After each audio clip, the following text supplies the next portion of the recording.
शकूरपुर गांव में रुपेश नाम का एक गरीब किसान अपनी पत्नी रूपाली और 2 बच्चों के साथ रहता था। मेहनत से दिन रात खेत में पसीना बहाने के बाद भी 2 वक्त की रोटी के लाले पड़ जाते थे। साहूकार का कर्ज बढ़ता जा रहा था और गरीबी का अंधेरा उनके घर को घेर चुका था। रूपाली, अब तो हिम्मत टूट रही है। खेत में कुछ उगता नहीं, मजदूरी करने जाऊं तो काम मिलता नहीं, बच्चे भी भूखे सो रहे हैं। घबराओ मत, भगवान ने हमें हाथ पैर दिए हैं। हम मेहनत से कुछ ना कुछ तो कर ही सकते हैं। लेकिन क्या करें, कोई रास्ता ही नहीं दिखता। कल मैं गांव में जाकर देखती हूँ, शायद कोई उपाय मिले।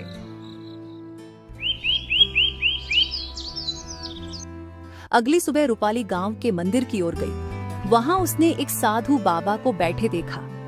उनके चेहरे पर तेज था और वे बहुत शांत लग रहे थे। रूपाली उनके पास गई और अपनी परेशानियां बताई।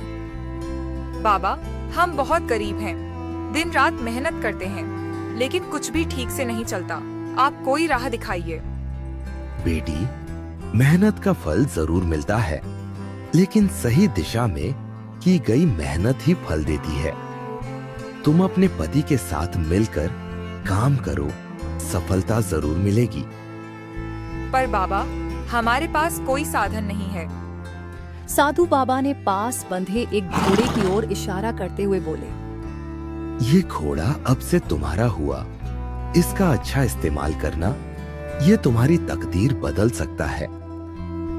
रूपाली को कुछ समझ नहीं आया, लेकिन उसने घोड़े को ले लिया और धन्यवाद कहकर घर लौट आई। ये घोड़ा कहाँ से लाई हो रूपाली? साधु बाबा ने दिया है, कहा है कि यह हमारी तकदीर बदल सकता है। पर घोड़ा लेकर हम क्या करेंगे? जी, हम इसे इस्तेमाल करके लकड़ी बेचने का काम कर सकते हैं। जंगल से सूखी लकड़ियां इकट्ठी करेंगे और बाजार में बेचेंगे। रुपेश को यह विचार अच्छा लगा। अगले ही दिन वे जंगल गए, सूखी लकड़ियां इकट्ठी की और घोड़े पर रखकर बाजार पहुंचे।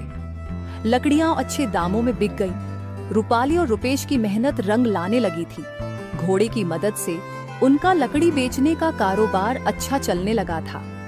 अब उनके घर में रोज चूल्हा जलने लगा था।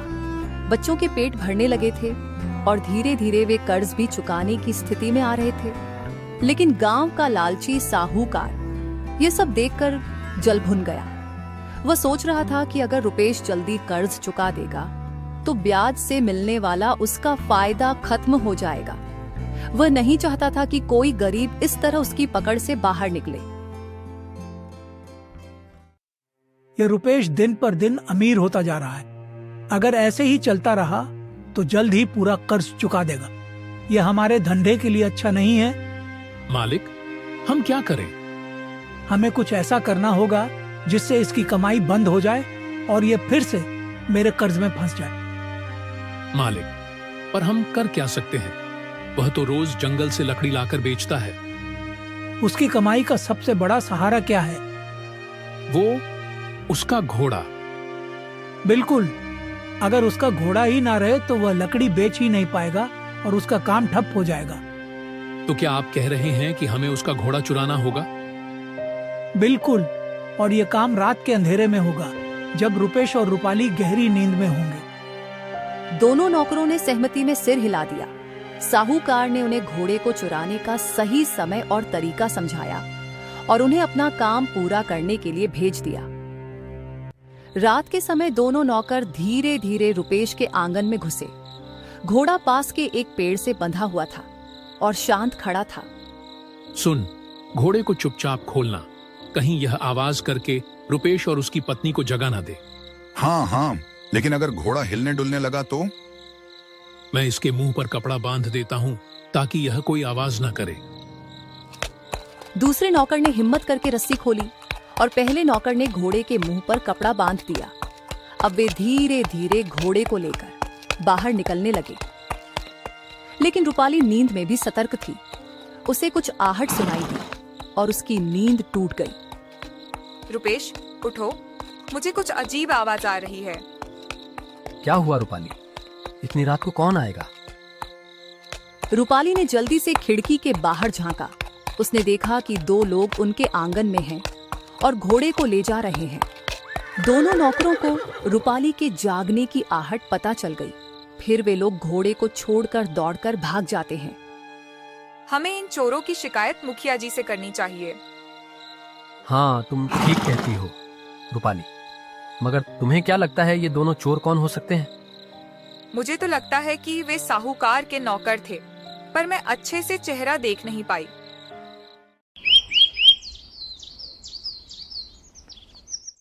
फिर दोनों पति पत्नी मुखिया के पास जाते हैं और दोनों चोरों के बारे में बताते हैं।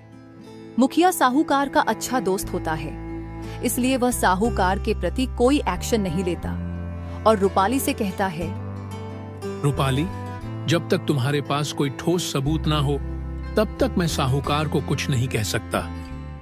साहूकार के नौकरों के खिलाफ कोई सबूत न होने के कारण मुखिया कुछ नहीं करता और रूपाली रुपेश दोनों घर आ जाते हैं। वे लोग अपने घोड़े का ध्यान अच्छे से रखने लगते हैं। अब वे लोग रात में अपने आंगन में चारपाई लगाकर घोड़े के पास ही सोते।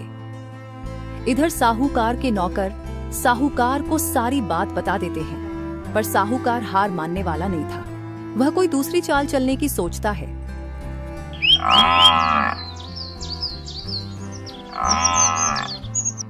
रूपाली, मैं बाजार जा रहा हूँ, शाम तक लौट कर आऊंगा। यदि मेरी सारी लकड़ियां बिक गईं, तो आज ही साहूकार के पैसे चुका दूंगा। भगवान आपकी इच्छा को पूरी करें, पर जरा सावधान रहना, क्योंकि हमारे घोड़े के ऊपर किसी की बुरी नजर है। लकड़ियां बेचकर घर जल्दी आना, मैं खाना बनाकर आपका इंतजार करूंगी। ठीक है रूपाली, मैं ध्यान रखूंगा। रुपेश ने घोड़े के ऊपर लकड़ी रखकर बाजार की ओर रवाना हो गया। कुछ देर बाद वह बाजार में पहुंचकर एक तरफ खड़ा हो गया और ग्राहकों को आवाज लगाने लगा, लकड़ियां ले लो, सूखी लकड़ियां ले लो। तभी बाजार में साहूकार खड़ा था। उसकी नजर रुपेश के ऊपर पड़ी। इस फटीचर को आसानी से ठगा जा सकता है। वैसे भी यह शक्ल से ही जन्मजात मूर्ख लगता है। ये सोचकर वह रुपेश के पास पहुंचकर बोलता है, कैसे हो रुपेश भाई? सुना है तुम्हारी लकड़ियां बहुत ही उत्तम दर्जे की होती हैं। गांव वाले तुम्हारी लकड़ियां की बहुत तारीफ करते हैं। क्या तुम मुझे अपनी सारी लकड़ियां बेचना चाहोगे? बिल्कुल बेचनी है हुजूर, लेकिन कीमत क्या देंगे? तुम ही बताओ, क्या कीमत चाहते हो? 150 लूंगा मालिक। सौदा महंगा है। खैर, क्या तुम लकड़ियां जिस हालत में हैं उस हालत में बेचोगे? बेच दूंगा हुजूर, इसमें मुझे क्या एतराज हो सकता है? तब ठीक है, ये लो 150 और अपने घोड़े को लेकर जल्दी से मेरे पीछे पीछे चलो। पैसे लेने के बाद रुपेश घोड़े को लेकर साहूकार के पीछे पीछे चल पड़ता है। बड़ी किस्मत से आज कमाई अच्छी हुई है। ये सोचते हुए रुपेश साहूकार के पीछे चला जा रहा था। कुछ देर बाद साहूकार रुपेश और घोड़े को लेकर अपने घर पहुंचा। लकड़ियां तुम यहीं छोड़ दो और तुम जाओ। जैसी हुजूर की आज्ञा। ऐसा कहकर रुपेश ने जैसे ही घोड़े से लकड़ियां उतारने की कोशिश की, तब लकड़हारे रुक जाओ, ये तुम क्या कर रहे हो? हुजूर, मैं तो घोड़े से लकड़ियां उतार रहा था ताकि घोड़े को ले जा सकूं। अरे बदमाश, क्या तुम्हें सौदे की शर्त याद नहीं जो तूने लकड़ियां बेचते समय मुझे मंजूर की थी? कैसी शर्त हुजूर? मैं कुछ समझा नहीं। मैं तो आपको 150 बदले सारी लकड़ियां बेची। सारी लकड़ियां ही नहीं, बल्कि सिक्कों के बदले तूने मुझे अपना घोड़ा भी बेचा है। क्या तूने इस शर्त पर लकड़ियां बेचना स्वीकार नहीं किया था कि लकड़ियां जिस हालत में हैं उस हालत में बेचेगा? साहूकार की बात सुनकर रुपेश के होश उड़ गए। हुजूर, आप ये क्या कह रहे हैं? शर्त के मुताबिक अब ये घोड़ा मेरा है। तुझे अपनी कीमत मिल चुकी है, इसलिए तू यहाँ से चलता बन। नहीं नहीं, ऐसा मत कहिए हुजूर। मैं गरीब आदमी हूँ, बर्बाद हो जाऊंगा। रुपेश बहुत गिड़गिड़ाया, लेकिन साहूकार ने उसकी एक नहीं सुनी, बल्कि उसने आसपास के लोगों को भी इकट्ठा कर लिया। देख लो भाइयों, इस लकड़हारे की चालाकी। पहले सौदा किया, अब मुकर रहा है और सीना जोरी कर रहा है। क्या यह रहम करने योग्य है या नहीं? नहीं नहीं, बिल्कुल नहीं। फिर इस गुस्ताख के साथ क्या व्यवहार करना चाहिए? मेरी मानो तो इसे सरपंच जी के पास ले चलो। साहूकार लोगों के कहने पर लकड़हारे को सरपंच जी के पास ले गया, जो साहूकार का प्रिय मित्र था। उसने सरपंच को सारा किस्सा सुनाया। सारी बात सुनकर सरपंच जी ने अपने मित्र के पक्ष में ही फैसला सुनाया। लकड़हारे को अपनी सामान की कीमत मिल चुकी है और उसने ग्राहक की शर्त मानी है, इसलिए घोड़ा उसी का है। अब घोड़े पर उसका कोई हक नहीं। बेचारा रुपेश अपने जले नसीब पर आंसू बहाता हुआ अपना घर पहुंचा। अरे, ये आपकी आंख में आंसू कैसे? सब ठीक तो है ना? क्या बताऊं रूपाली, हमारी तो किस्मत ही फूटी है। वैसे ही मेरे पास धन के रूप में कुछ नहीं था। आज हमारा घोड़ा भी हाथ से निकल गया। रुपेश ने सारी बातें रूपाली को सुनाई। सारी बातें सुनकर रूपाली ने अपने पति रुपेश की हिम्मत बढ़ाते हुए कहा, तुम जरा भी चिंता मत करो, सब ठीक हो जाएगा। भगवान के घर देर है पर अंधेर नहीं। दोनों पति पत्नी खाना खाकर सो गए।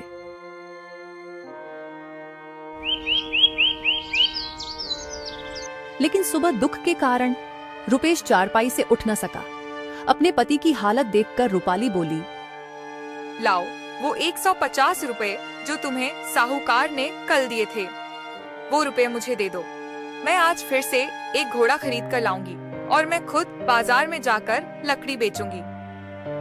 रूपाली रुपेश से 150 रुपए लेकर बाजार की ओर निकल पड़ती है। हे प्रभु, इनकी रक्षा करना। बेचारे बहुत परेशान हैं। कैसे भी करके मुझे इनकी परेशानी को दूर करना है। मुझे अन्याय से लड़ने की शक्ति देना प्रभु। अब तो आप ही का सहारा है प्रभु। हारे का सहारा, खाटू श्याम हमारा। ये सोचते सोचते वह वहां से चली जाती है।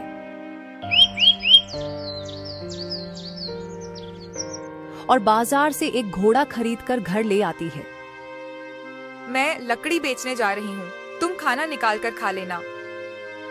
ठीक है रूपाली, तुम जल्दी आना, मैं तुम्हारा राह देखूंगा। रूपाली ने घोड़े के ऊपर लकड़ी का गट्ठर बांधा और अपने चेहरे पर चुन्नी बांधकर बाजार की ओर रवाना हो गई, ताकि साहूकार उसे पहचान ना सके। अगर मुझे वह बेईमान साहूकार मिल गया तो मैं उसे छठी का दूध याद दिला दूंगी। लकड़ियां ले लो, सूखी लकड़ियां ले लो, सस्ती में लकड़ियां ले लो। उस रोज भी वह साहूकार किसी को ठगने के विचार में बाजार आया था।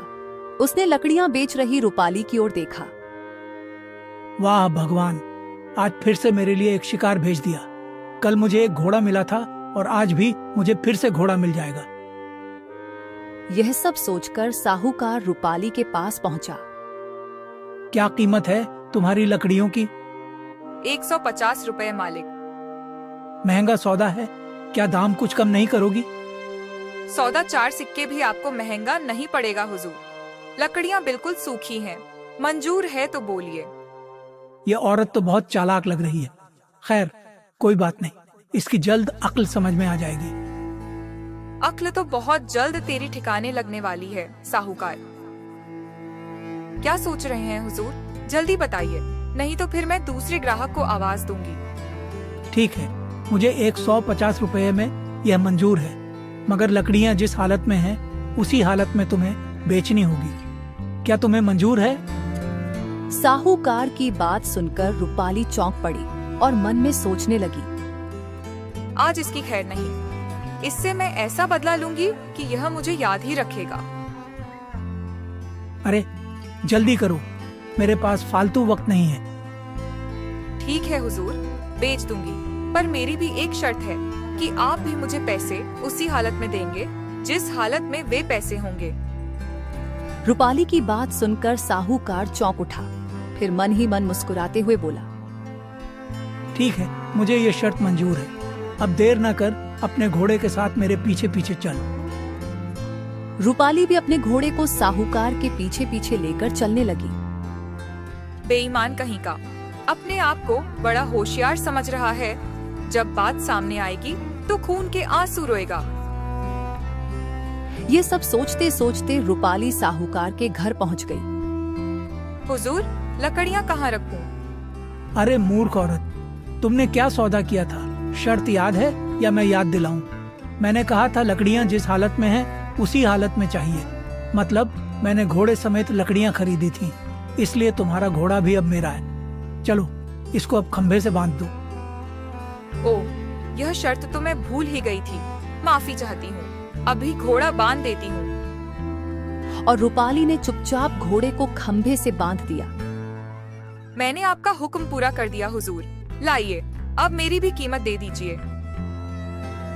जरूर, लो संभालो अपनी सौदे की कीमत। हुजूर, यह आप क्या कर रहे हैं? सौदे के हिसाब से लकड़ियां जिस हालत में थीं, उस हालत में लकड़ियों के साथ साथ मेरा घोड़ा भी आपको मिल गया। लेकिन आपने मुझसे भी तो यह वादा किया था कि आप पैसे उसी हालत में देंगे जिस हालत में वह होंगे। उस समय पैसे आपकी धोती में थे, इसलिए पैसों के साथ साथ आपको अपनी एक टांग काट कर मुझे देनी होगी। शर्त के मुताबिक आपको ऐसा करना ही होगा। लाइए, पैसों के साथ अपनी एक टांग भी काट कर दीजिए। रूपाली की बात सुनकर साहूकार के होश उड़ गए। क्या बक रही है तू? बक नहीं रही मालिक, बल्कि न्याय की बात कर रही हूँ। आपको पैसों के साथ अपनी एक टांग भी देनी होगी। तुम्हारी ये मजाल, मैं कहता हूँ निकल जाओ मेरे घर से। ऐसे नहीं मालिक, अब तो मैं यहाँ से अपना हक लेकर ही जाऊंगी। रूपाली जोर जोर से चिल्लाने लगी। भाइयों और बहनों, मेरी बात सुनो। मुझे इस बेईमान मालिक से न्याय दिलाओ। अरे ये तो लेने के देने पड़ गए। ये तो मेरा ही पासा मुझ पर ही उल्टा पड़ गया। अरे पहले मेरी बात तो सुनो। अब तो मैं सिर्फ एक ही शर्त पर आपकी बात सुनूंगी मालिक, कि पहले आप मुझे अपनी एक टांग काट कर दीजिए। अरे टांग के बदले में तुम्हें एक घोड़ा, तुम्हारी सारी लकड़ियां और इन सब के साथ 10,000 रुपए भी देने को तैयार हूँ। भगवान के लिए लोगों को इकट्ठा मत करो। रूपाली और साहूकार का शोर सुनकर देखते ही देखते आस पड़ोस के बहुत सारे व्यक्ति वहां जमा हो गए। रूपाली ने उन्हें सारी बात सुनाकर अंत में बोली, अब आप लोग सभी फैसला करें कि शर्त के मुताबिक मुझे मेरी कीमत के साथ साथ इसकी टांग भी मिलना चाहिए या नहीं। हाँ, मिलना चाहिए। साहूकार, कल इसी शर्त के मुताबिक तुमने गरीब लकड़हारे से उसका घोड़ा प्राप्त किया था। आज तुम्हें भी अपनी टांग इसी औरत को देनी होगी, बिल्कुल देनी होगी, वरना हम तुम्हें जबरदस्ती सरपंच जी के पास ले चलेंगे। सरपंच जी की बात सुनते ही साहूकार का चेहरा प्रसन्नता से खिल उठा। ठीक है, मैं सरपंच जी के पास चलने को तैयार हूँ। मुझे पूरा विश्वास है कि वह दूध का दूध, पानी का पानी कर देंगे। रूपाली और साहूकार इस समय सरपंच जी के पास पहुंचे, जो साहूकार का घनिष्ठ मित्र था और इस बात की किसी को खबर नहीं थी। लेकिन वह भी सारा किस्सा सुनकर उलझन में पड़ गया। यदि मैं मित्र का पक्ष लेता हूँ तो सारे लोग मुझे अधर्मी समझेंगे, और यह बात महाराज तक पहुंच गई तो मेरी खैर नहीं। सरपंच इतना सोच ही रहा था कि रूपाली बोल पड़ी। मुझे गरीब के साथ न्याय कीजिए हुजूर, और मुझे मेरा हक दिलवाइए। सारी बातें सुनने के बाद सरपंच ने कहा, हम इस नतीजे पर पहुंचे हैं कि दोषी यह साहूकार ही है और तुम्हारी मांग जायज है। लेकिन बेटा, तुम एक इंसान की टांग लेकर क्या करोगी? यदि मेरी मानो तो टांग के बदले जो कुछ भी साहूकार दे रहा है उसे अतिरिक्त 20,000 रुपए और ले लो। नहीं सरपंच जी, मुझे तो शर्त के मुताबिक इसकी एक टांग ही चाहिए। सरपंच ने रूपाली को बहुत समझाया। ठीक है हुजूर, यदि आप कहते हैं तो मैं 50,000 रुपए बदले अपना दावा वापस ले सकती हूँ। मैं इसकी यह शर्त पूरी करने को तैयार नहीं हूँ। यह कीमत बहुत ज्यादा है। हुजूर, यदि यह कीमत इसकी एक टांग से ज्यादा है तो मुझे एक टांग ही स्वीकार है। कृपया आप देर ना करें, इसकी एक टांग काट कर दिलवाइए। घर में मेरे पति मेरा इंतजार कर रहे होंगे। बेचारा सरपंच जी अपने मित्र के बचाव के लिए कुछ ना कर पाया। वह मौका ही ऐसा था कि उसे मजबूरन साहूकार से कहना पड़ा। साहूकार।